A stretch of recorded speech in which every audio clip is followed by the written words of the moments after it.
The mystery behind hiccup. Hello, English learners. Today, we're diving into a very interesting word and its various meanings. Hiccup. Not only is it fun to say, but understanding its usage can also give you insights into different situations in English. Let's get started. Hiccup primarily refers to that sudden, involuntary contraction of the diaphragm muscle. When the contraction happens, it results in a quick intake of breath followed by a short, unexpected sound from our throat. We've all had them, and they can sometimes be amusing or annoying.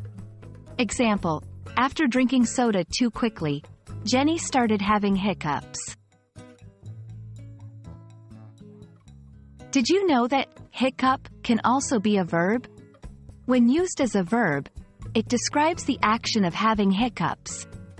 Example: every time he laughs too hard, he starts to hiccup.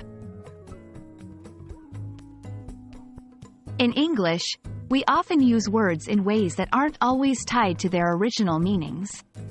In a more metaphorical sense, hiccup can refer to a minor problem, interruption, or setback in plans, processes, or functions. Example: the company had a few hiccups during the product launch, but everything is smooth now.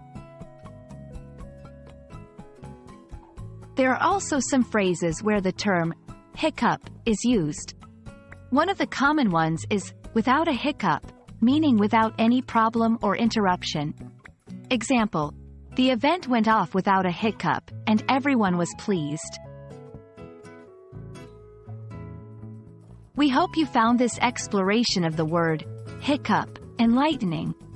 It's incredible how one simple word can have multiple meanings and uses.